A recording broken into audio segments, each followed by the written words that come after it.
Drew and my lives have been radically changed by SEEK conferences, and we're super excited tonight to sit down with a focus missionary to get the inside story of what happened at SEEK21 and what else Focus has lined up, where you can get involved, and what this mission is all about. Looking forward to sharing all this and more with you next.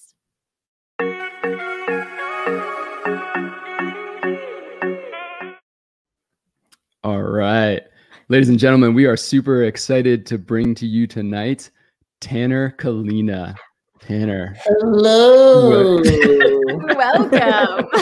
Welcome to the show. Thank you for having me, all.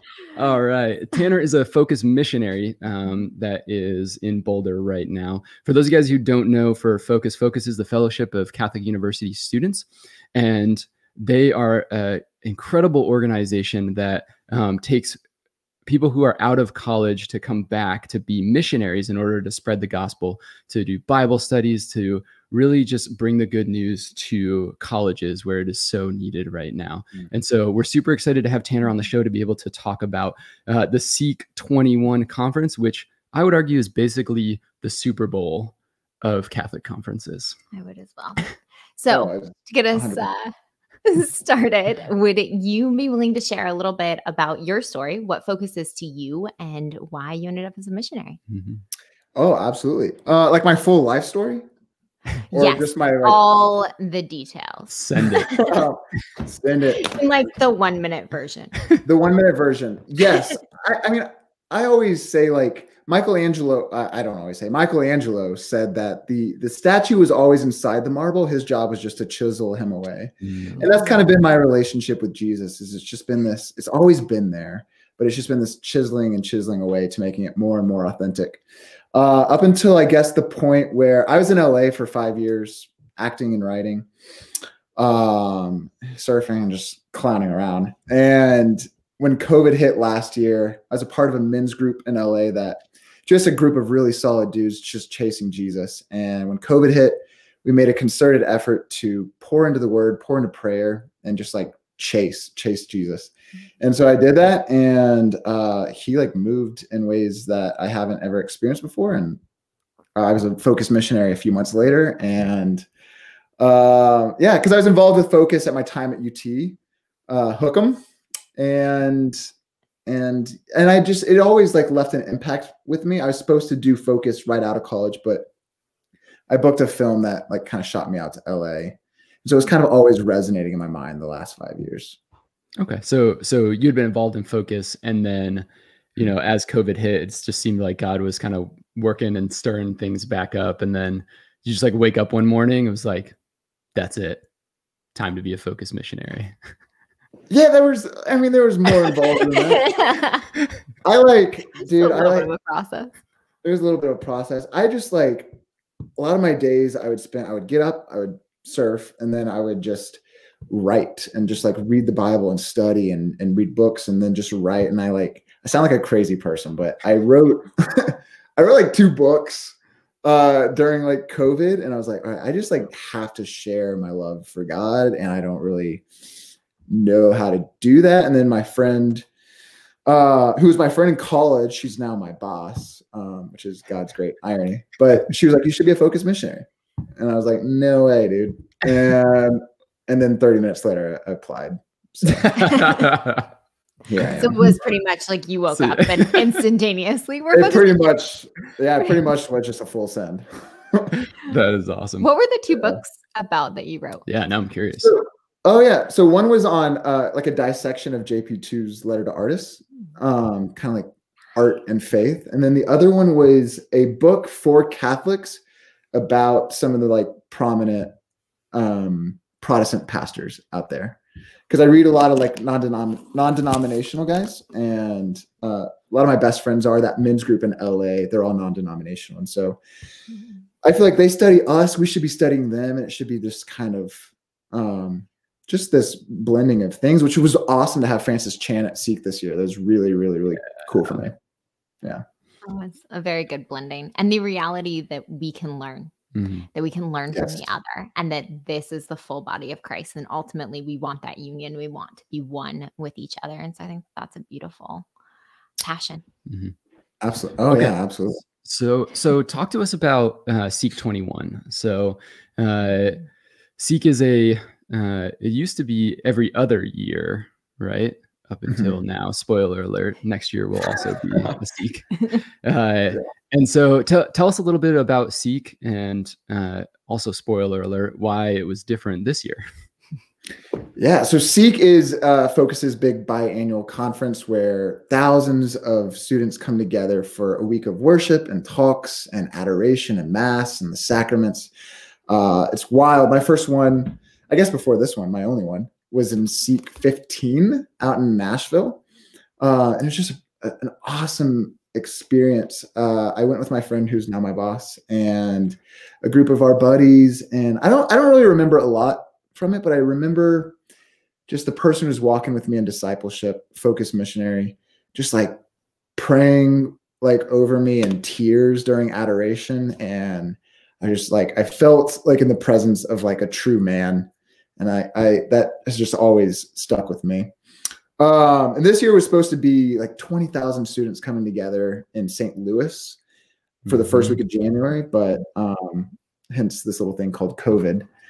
And we had to just kind of improvise and scramble. And the focus team did a great job of putting together a virtual conference. And as opposed to everyone coming together, each campus or each parish was supposed to kind of hold their own little mini SEEK. Mm-hmm.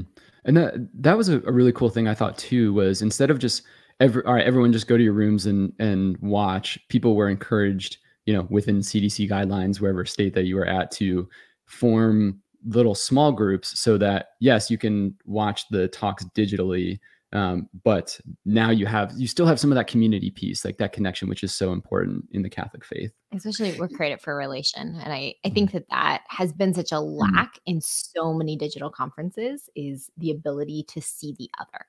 And especially, I would say the most powerful part of SEEK is seeing those thousands upon thousands of students gathering, and to see the future of the church, the life of the church, that it is young and beautiful. Well, yeah, it really felt like the apostolic age, and we're in an apostolic age. Like we live in a post-Christian society, and we kind of went back to just these little sinners, these little pockets of us, like doing this underground, but we were united. It was like, I guess, if the church in Corinth had like Skype, they could like tune in with Ephesus and all that. Yeah, it was cool. So, what did you guys do specifically at CU Boulder? We lucked out. We had the first night we went to the main event, just wherever it was being broadcast to everyone. So we got to do that Thursday night. And then Friday, Saturday, Sunday, we went out at the conference room of like a hotel nearby, and we had it there, and had some breakout sessions and like some suites for students who wanted to watch different talks. Nice. Yeah, it was really cool. Yeah, I think now that I think about it too, it's in some ways it might have been a little blessing in disguise to have the digital, because we probably reached quite a few students that wouldn't have been able to go otherwise. So I think that's, I don't know, just God like working, making good out of situations that don't seem so awesome at the time. And I think bringing these resources to the parish level as well, just expanding beyond, which I think Focus showed that they are able to resonate and relate with people even outside of just the college window through an event like this. Mm-hmm. Absolutely. I mean, like I said, we were supposed to be 20,000 people, I guess was the early estimates, and we ended up reaching 27,000. I've heard maybe even 30. So yeah, if it was worth it to just reach, that many more souls, like come on with it. That's right. Absolutely. How were the students' reactions? Yeah, I'm curious what it was like for them. Oh man. Oh, well, yeah. I just had a Bible study before this, and we were just kind of going over our big takeaways. It's hard it can be draining to listen to digital talks. Yeah. I'm drained just now, just talking to y'all.